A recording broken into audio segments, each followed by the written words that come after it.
Welcome to Thái Nguyên News. Now today's headlines. A memorandum of understanding signed between Global Korean Fund for New Rural Area Construction and Thái Nguyên People's Committee. Thái Nguyên implements a project One Commune, One Product. In the afternoon of April the 24th, Thái Nguyên Provincial People's Committee signed a memorandum of understanding with Global Korean Fund for New Rural Area Construction. Mr. Đoàn Văn Tuấn, Vice Chairman of Thái Nguyên Provincial People's Committee, Mr. Lee Ji-ha, Chairman of the fund, and many Korean volunteers attended the ceremony. In Thái Nguyên, Global Korean Fund for New Rural Area Construction has carried out their programs in Tổ Hamlet 14 Commune Định Hóa District since 2014. Their activities are evaluated to be effective and meaningful, which has contributed much to increase the living standard of local residents.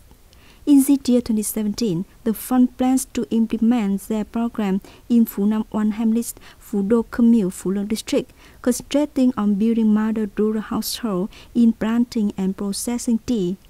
The purposes of the project are training cultivation skills for tea planters, building tea trademark, creating spaces for tourism.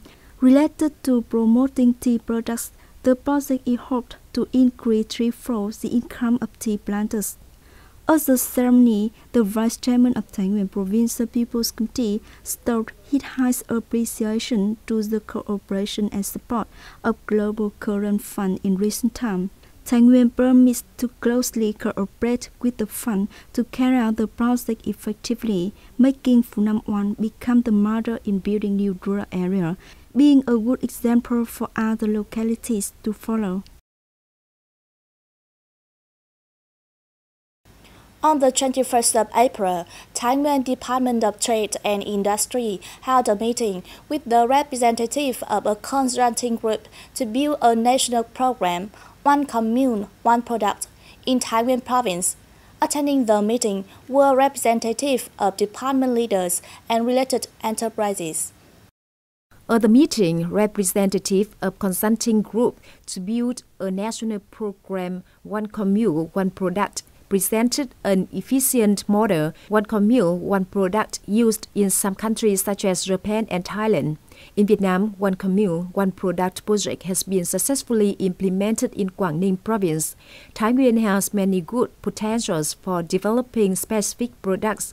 However, the development orientation is still limited and has not really introduced to consumer. At the meeting, contributing ideas will be selected and gathered for being reviewed to strengthen the local products in order to find out specific ways to implement the project One Commune, One Product in the coming time. Let's have a look at the other news.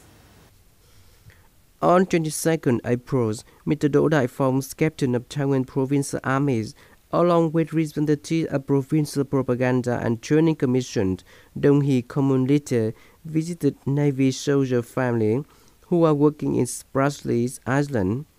The delegation took a visit and gave presents to Nguyễn Thị Tám families in Ngọc Lâm village, Linh Sơn Commune, Đồng Hỷ district, who has her son, Mr. Bùi Hữu Dư, is working in Đá Tây Island.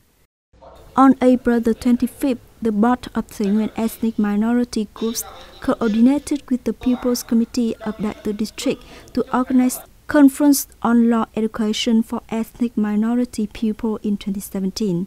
Participants studied documents directly involved in legal literacy on the topics of road traffic law, food hygiene and safety. New laws taught by lecturers from relevant agencies and departments during 3 days from April the 25th to April the 27th. After the class, the trainees will disseminate information to all people in the communes and towns where they are living. Recently, the Provincial Labour Confederation, in cooperation with Institute of Workers and Trade Union, General Labour Federation of Vietnam, held a seminar on some issues related to workers, trade unions and wage in enterprises in the province. At the seminar, delegates discussed and gave many ideas such as proposing the state to amend law accordingly, the issues of waste and housing for laborers in industrial parks and clusters, examining and supervising the observance of labor law, trade union law, and especially law on social insurance for laborers at enterprises in the province.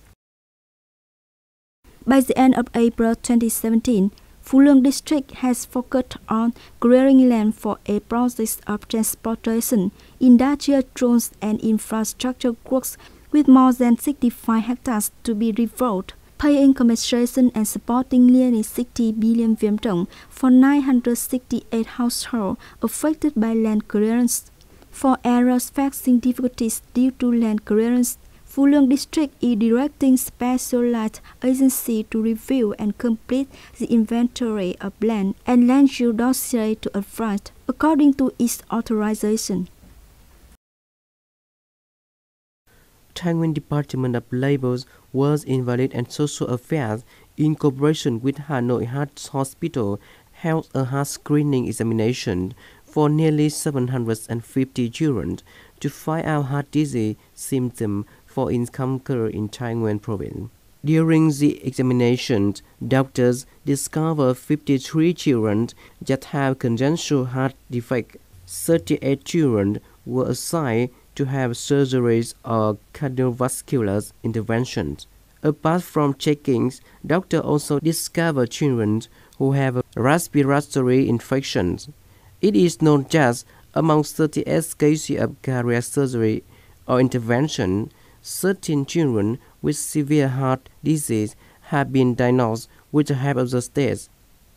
Among the remaining cases not mentioned above, the Provincial Department of Labor, Invalid and Social Affairs has guided the families to carry out procedure and dossier to apply for finance support from charity funds and associations. In recent years, Thái Nguyên in particular and other localities in nation in general, local literature has been paid attention as it is added to the curriculum in school.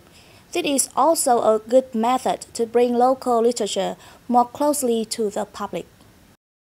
Published in 2008, the book of Thái Nguyên local literature by Associate Professor Nguyen and writer Hồ Thủy Giang includes 17 works of folk literature, legends, folk songs, and poems.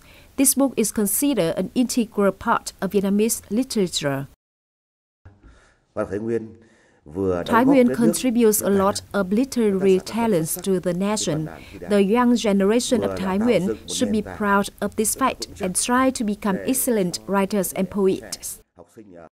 Not only being the bridge connecting readers with the writers, local literature plays an important part in providing pupils with knowledge about local culture, so that the decision of adding local literature to the curriculum in secondary school has received positive feedbacks.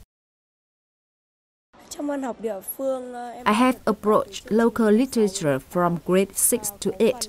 The most interesting is that it helps me to know more about Thái Nguyên landscapes and series of folk songs. With emotional and imaginable language, local literature can go into the spiritual world of readers. In the book of Thái Nguyên local literature, I added the short story of immortal Paul Terrier Lucumetry. It has received an award of Education and Training Ministry. Its content is suitable to the psychophysiology of secondary students. It cannot be denied that local literature plays an important part in enriching the content of philology in secondary schools. It was for today's news. Thank you and goodbye.